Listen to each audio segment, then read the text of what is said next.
നമസ്കാരം ഫ്രണ്ട്സ്, ഞാൻ നിങ്ങളുടെ സനിൽ പെരുന്തോട്ടത്തെ പുതിയ വീഡിയോയിലേക്ക് എല്ലാവർക്കും സ്വാഗതം. 2025 എന്നുള്ള കലണ്ടർ വർഷം അവസാനിക്കാൻ പോവുകയാണ്. അവസാന മാസമാണിത്. ഇതിനകം തന്നെ 93 മെയിൻ ബോർഡ് IPOകളാണ് നമുക്ക് നേരിടേണ്ടി വന്നത്, അല്ലെങ്കിൽ നമ്മുടെ പ്രഥമ വിപണിയിൽ ഹിറ്റ് ചെയ്തിട്ടുള്ളത്. അത് 1,54,133 കോടി രൂപയാണ് ഇതിനകം പുതിയ കമ്പനികളായി വന്ന് സ്വരൂപിച്ചിട്ടുള്ളത്.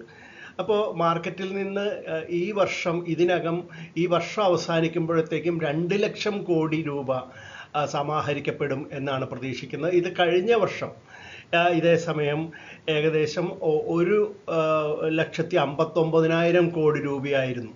അപ്പോൾ അത് 2 ലക്ഷമായി മാറും ഈ വർഷം എന്നുള്ളത് നല്ല ഒരു സൂചനയാണ്.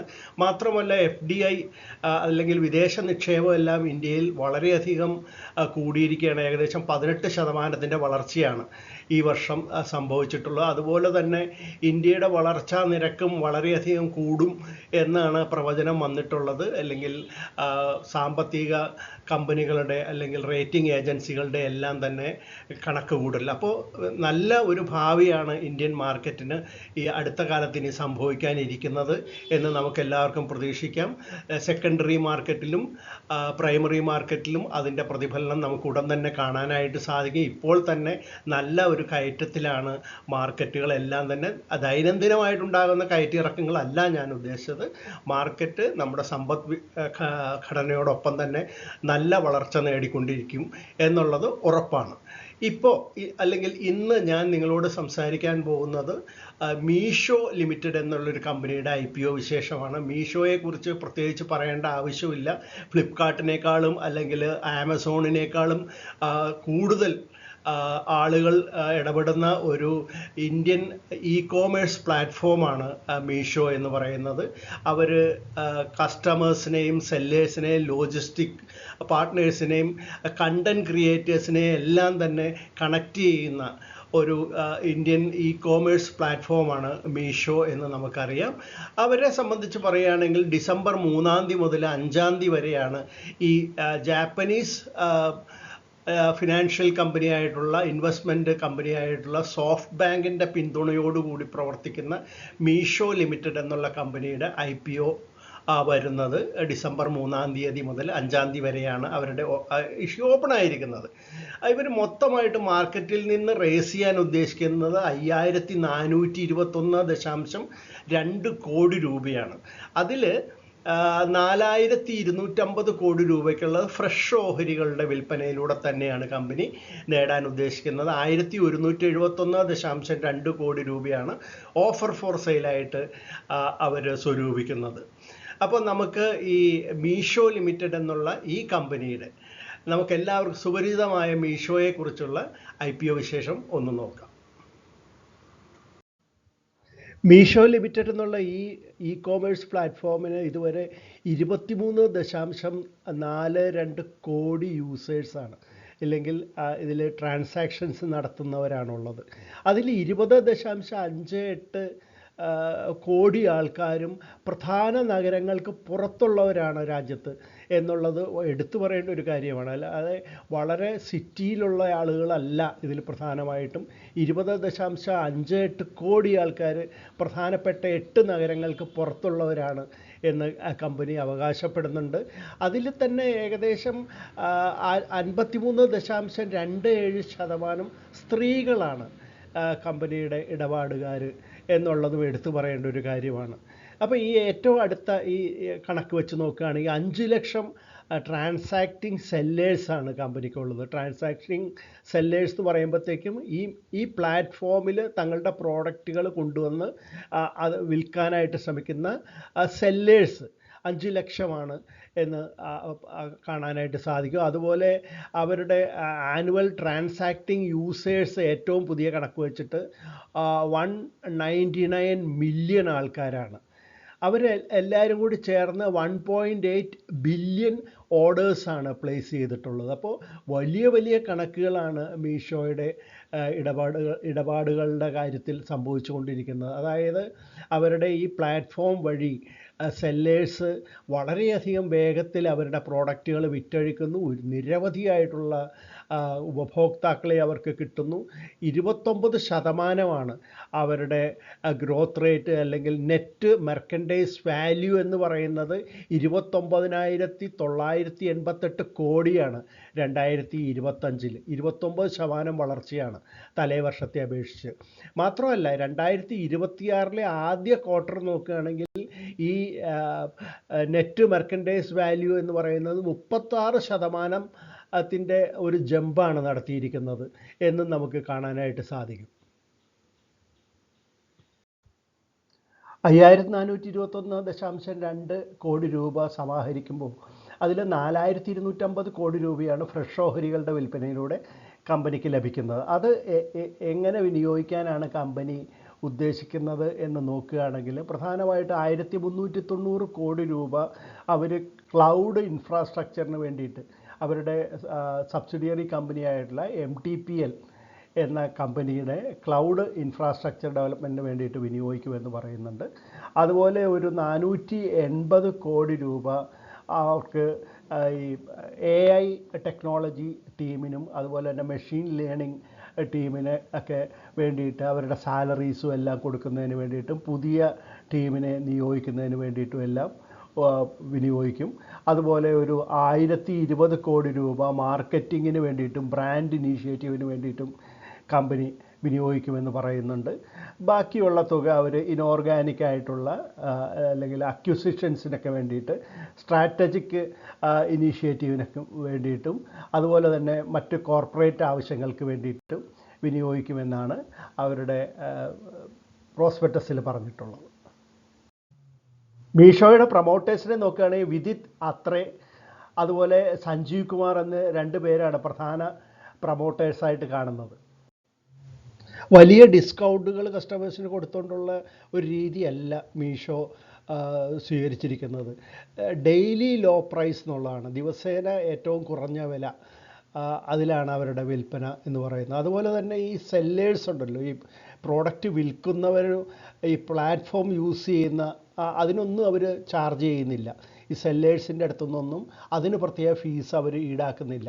മറിച്ച് ഈ ലോജിസ്റ്റിക്സ് അല്ലെങ്കിൽ ഈ ഫുൾഫിൽമെൻറ്റ്, ഒരു ഓർഡർ കിട്ടിക്കഴിഞ്ഞാൽ ആ ഓർഡർ നേരെ ഈ പ്രൊഡ്യൂസർക്ക് അല്ലെങ്കിൽ ഇതിൻ്റെ സെല്ലർക്ക് എത്തിച്ചേരുന്നു. അവർ ഈ പ്രോഡക്റ്റ് പാക്ക് ചെയ്ത് ലേബലൊക്കെ അടിച്ച് എല്ലാം റെഡിയാക്കി കഴിഞ്ഞപ്പോൾ മീഷോയുടെ ആളുകൾ അത് കളക്ട് ചെയ്ത് കസ്റ്റമേഴ്സിന് എത്തിച്ചു കൊടുക്കുകയാണ്. അപ്പോൾ അതിനുള്ള ലോജിസ്റ്റിക് ചാർജസ്, ഫുൾഫിൽമെൻറ്റ് ചാർജസ്, അതുപോലെ തന്നെ ഈ സെല്ലേഴ്സ് മീഷോയുടെ പ്ലാറ്റ്ഫോമിൽ അല്ലെങ്കിൽ ഇ-കോമേഴ്സ് പ്ലാറ്റ്ഫോമിൽ അഡ്വർടൈസ് ചെയ്യുന്നുണ്ട്.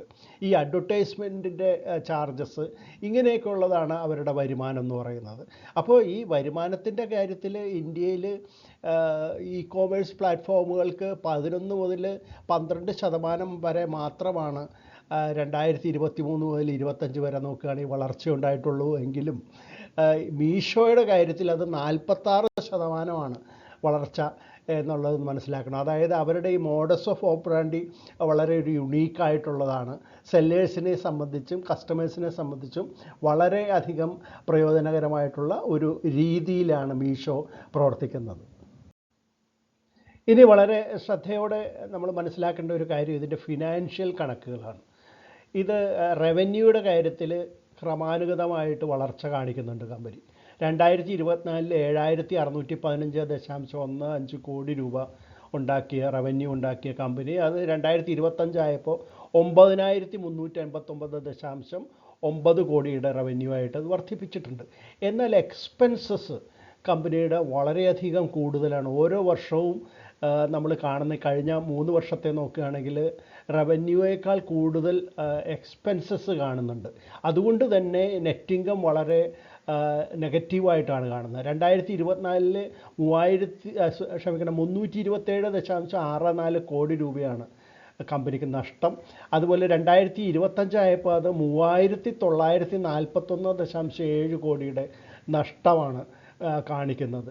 അപ്പോൾ ഇതേക്കുറിച്ച് കമ്പനി പറയുന്നത്, ഇപ്പോൾ ഈ പ്രോസ്പെക്ടസിൽ കമ്പനി പറയുന്നത് എന്താണെന്ന് വെച്ചിട്ടുണ്ടെങ്കിൽ അൺഎക്സ്പെക്റ്റഡ് ആയിട്ട് വന്നിട്ടുള്ള കമ്പനിയുടെ റീസ്ട്രക്ചറിങ്ങിന് ആവശ്യമായി വന്നിട്ടുള്ള ചെലവുകളാണ് ഇത് എന്നും എന്നും ഇത്തരത്തിലുള്ള ചിലവുകൾ ഉണ്ടാവില്ല. ഈ സമയത്ത് മാത്രം ഉണ്ടായ ചിലവാണ്. മാത്രമല്ല എംപ്ലോയി സ്റ്റോക്ക് ഓപ്ഷൻ വളരെ ഹയർ ലെവലിൽ അവർ നൽകിയിട്ടുണ്ട്. അതിൻ്റെ ചാർജസ് ആണ്. ഇതെല്ലാം തന്നെ ഈ ക്ലൗഡ് ലോജിസ്റ്റിക്സിന് വേണ്ടിയിട്ടുള്ള ടെമ്പററി ചാർജസ്, ഇതെല്ലാം ഹൈ റേറ്റിലുള്ള ചാർജസ് ആണ്.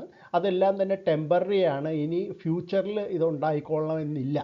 അതുകൊണ്ട് ഇപ്പോൾ ഉണ്ടായിട്ടുള്ള ഈ ലോസസ് കണക്കാക്കേണ്ടതില്ല എന്നാണ് കമ്പനി പറയുന്നത്. പക്ഷേ അവരുടെ എക്സ്പെൻസസ് അങ്ങനെ കൂടിയിരിക്കുന്നതുകൊണ്ട് കമ്പനിക്ക് നെറ്റ് ആയിട്ട് ലോസാണ് കഴിഞ്ഞ വർഷങ്ങളിലെല്ലാം കാണുന്നത് എന്നുള്ളത് എടുത്തു പറയേണ്ട ഒരു കാര്യം തന്നെയാണ്.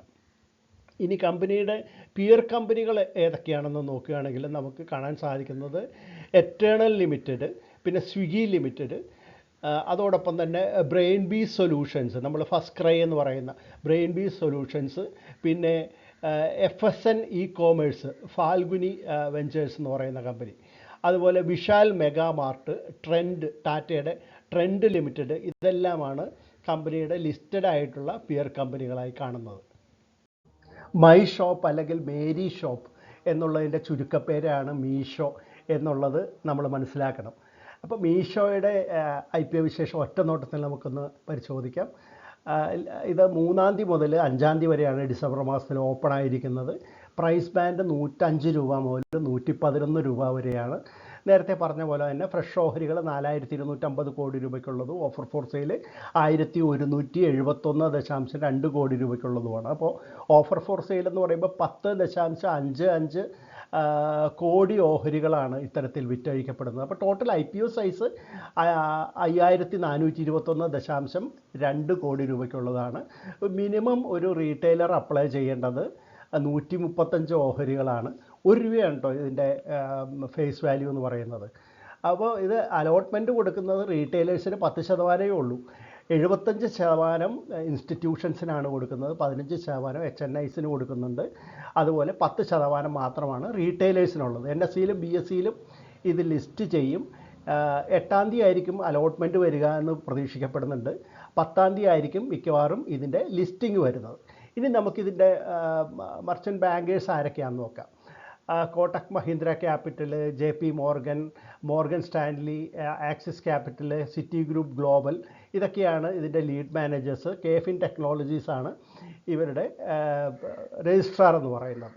അപ്പോൾ നമുക്ക് ഇതിൻ്റെ കാര്യത്തിലേക്ക് കിടക്കുകയാണെങ്കിൽ ഇത് അപ്ലൈ ചെയ്യണോ വേണ്ടയോ എന്നൊക്കെ പറയാൻ നോക്കുകയാണെങ്കിൽ പ്രധാനമായിട്ട് ഇത് നെഗറ്റീവായിട്ടുള്ള PE ആണ് കാണിക്കുന്നത്. 53.57 നെഗറ്റീവ് PE ആണ് കാണിക്കുന്നത്. അപ്പോൾ ഇതിൻ്റെ നെഗറ്റീവ് PE ആയതുകൊണ്ട് തന്നെ ഇഷ്യൂ വളരെ നെഗറ്റീവ്ലി പ്രൈസ്ഡ് ആണ് എന്ന് തന്നെ പറയേണ്ടി വരും. പിന്നെ മറ്റൊരു കാര്യം ഇവരുടെ നെഗറ്റീവ് കാര്യങ്ങളിൽ പറയാൻ സാധിക്കുന്നത് സുഡിയോ മുതൽ ഇപ്പോൾ ടാറ്റയുടെ സുഡിയോ ഉണ്ട്, അതുപോലെ തന്നെ വിശാൽ മെഗാമാർട്ട് തുടങ്ങിയിട്ടുള്ള കോമ്പറ്റീറ്റേഴ്സ് കമ്പനി ഫേസ് ചെയ്യുന്നുണ്ട്. അത് ഫിസിക്കലായിട്ട്, അതായത് ഓൺലൈൻ അല്ല സുഡിയോ ഒന്നും. അപ്പോൾ അവരുടെ എല്ലാം ഓഫ്ലൈനായിട്ടുള്ള കോമ്പറ്റീഷൻ ഉണ്ട് എന്നുള്ളത് നമ്മൾ എടുത്തു പറയേണ്ട കാര്യമാണ്. മാത്രമല്ല ഈ ക്വാളിറ്റിയുടെ കാര്യം വരുമ്പോഴത്തേക്ക്, ക്വാളിറ്റിയുടെ കാര്യത്തിൽ നമുക്ക് മീഷോയിൽ ചെറിയ കോംപ്രമൈസ് വേണ്ടി വരും. കാരണം ഇത് പ്രധാനമായിട്ടും ഇവർ റീജിയണലായിട്ടുള്ള അൺബ്രാൻഡഡ് സെല്ലേഴ്സിൽ നിന്നാണ് പ്രോഡക്റ്റുകൾ എടുക്കുന്നത് എന്നുള്ളതുകൊണ്ട് അവരുടെ ക്വാളിറ്റിയിലും അതുപോലെ തന്നെ പോസ്റ്റ് സെല്ലിംഗ് എക്സ്പീരിയൻസിലും എല്ലാം ചെറിയ പ്രശ്നങ്ങൾ ഉണ്ടായേക്കാം. അതുകൊണ്ട് ഇപ്പോൾ ഉണ്ട് എന്നല്ല പറയുന്നത്. അതുപോലെ തന്നെ ഇപ്പോൾ കമ്പനിയുടെ എക്സ്പെൻസസ് റവന്യൂയേക്കാൾ കൂടിയിരിക്കുന്നു. അത് ഫ്യൂച്ചറിൽ ഉണ്ടാവില്ല എന്നൊക്കെയാണ് കമ്പനി പറയുന്നത്. ഇപ്പോൾ നല്ല വളർച്ചയാണ് റവന്യൂയുടെ കാര്യത്തിൽ, കുതിച്ചുചാട്ടം കമ്പനി നടത്തിക്കൊണ്ടിരിക്കുന്നുണ്ടെങ്കിലും നമുക്ക് ഈ എക്സ്പെൻസസിലുണ്ടായിരിക്കുന്ന ഉയർച്ചയെ ഒരു ചെറിയ കൺസേൺ ആണ് എന്ന് തന്നെ പറയേണ്ടി വരും. അപ്പോൾ ഇത് തൽക്കാലം റീറ്റെയിലേഴ്സ്, അതായത് നമ്മളിപ്പോൾ ഇമ്മീഡിയറ്റ് ആയിട്ടൊരു ലാഭം പ്രതീക്ഷിക്കുന്ന ഇൻവെസ്റ്റേഴ്സ് ഇതിൽ നിന്ന് മാറി നിൽക്കുന്നതാണ് നല്ലത്. ലോങ് ടേം ഇൻവെസ്റ്റേഴ്സിനെ സംബന്ധിച്ചിടത്തോളം വളരെ സൂക്ഷിച്ച് മാത്രം ഈ കമ്പനിയെക്കുറിച്ച് ശരിക്കും മനസ്സിലാക്കിയതിന് ശേഷം അവർക്ക് ഇൻവെസ്റ്റ് ചെയ്യാവുന്നതാണ്.